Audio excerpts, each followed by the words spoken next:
Okay, guys, this tutorial will discuss how to create a Google Plus community, but more importantly, why Google Plus communities are so helpful in the school setting. So the first thing I'd like to do is show you a couple of Google Plus communities that I use at my job and why they're so helpful. The first thing you need to do is sign into your Google account, okay, your Google Apps account, and then navigate by clicking the waffle button if you're using Google Chrome to Google Plus. The new version of Google Plus looks a little different. We'll just do this tutorial in the new version since it will be switching to that very soon anyway. On the left-hand column, you have many different menu options: home, collections, communities, profile people. Click communities. And now here you have recommended up here, the top menu. You have member, and you have ones that you own. So for instance, a Google Plus community, if you make it private, it's a great way to collaborate, communicate, and share resources with coworkers, with parents, or with students. So for instance, this one called ComSwag Collaborative Space is a community with 158 teachers from my school district and administrators that we all connect and share ideas, share news stories, share lessons, new technologies every day, or at least every week. People are posting in this space to collaborate digitally. The great part about it is, how often do you have every single person from your school district communicating with each other in person? It doesn't happen, but with the community, it happens whenever you want it to happen. Let me show you how it works. Here is a community that I am a moderator of, okay, that has students from 5 different school districts and teachers from other school districts. Okay, here's another one, help desk community. And here's a community with just my students, Purple Cobras. Let me be a little more specific and show you how it works. I'm not clicking into these communities because some of the information is private. So to create a community, go to Google Plus,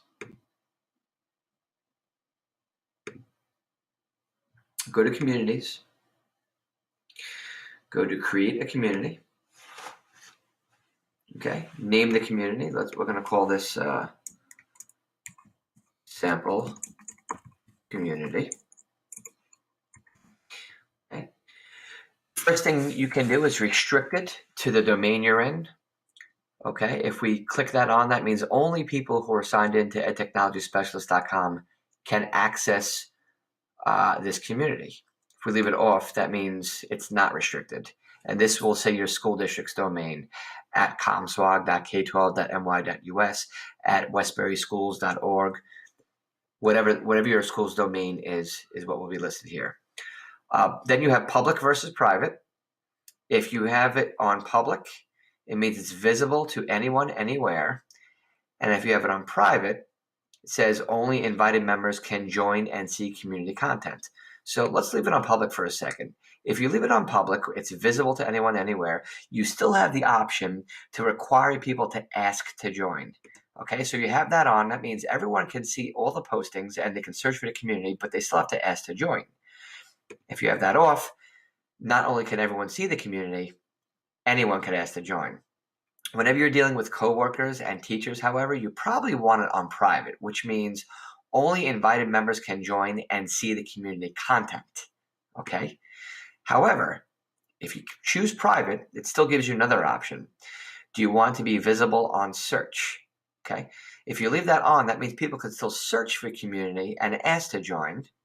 If you leave it on off, that means no one can even search for your community. It's very, very private. Okay, so we're going to leave it on the most private possible. Click done. And the community looks like this. You create posts by clicking the pencil button. Hello, how are you? Okay, Press post. And the beauty of it is you can share all sorts of things with anyone else in the community. Let's say it's a community with coworkers and you want to share lesson plans or documents. You can upload files. I apologize. You can upload links. So let's say you have a Google Drive document. Okay. You can grab the URL from the Google Drive document, copy it, go back to the community and paste the link there. And you can write, here is a new lesson. Okay. And then members can go ahead and click the lesson and it will come up. You can also add a location. You can add photos, okay? And then you can also choose who you're posting to. Right now we're posting to our sample community. Now, if you want to invite people, if you're the owner of the community, let's say you want to invite your class, you can click this, click invite people, okay? And your circles, friends, people, okay? Or you can put individual people here.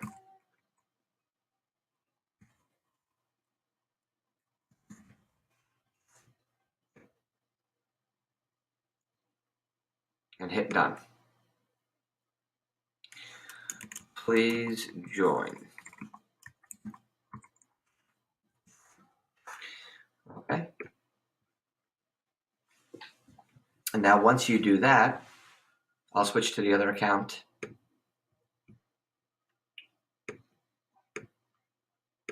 Okay.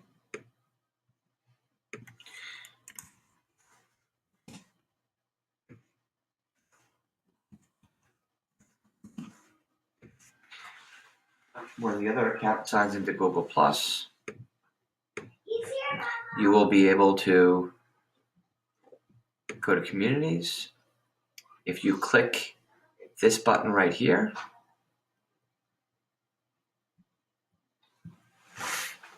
this button will allow you, hold on one second.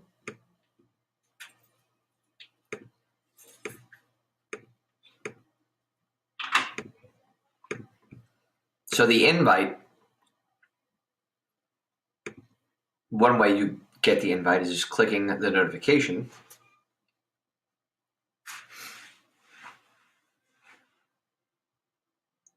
And sometimes it takes for a while.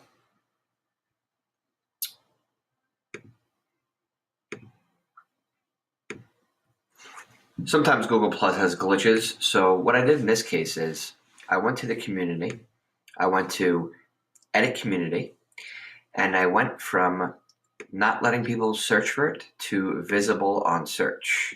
I pressed done. And now under the other member, I searched for the community, sample community. And here it is, it comes up. I'm going to accept the offer. And now I'm in the community.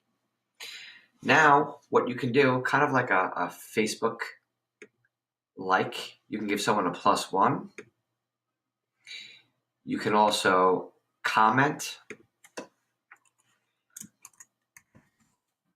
This is a great post. Okay, and you can create your own posts.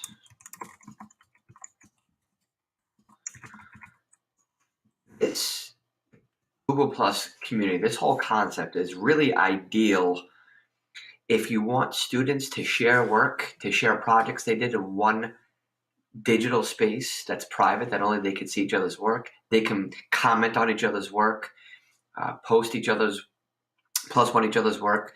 And ideally, in addition, it's great for coworkers, sharing lesson plans and strategies and curriculum.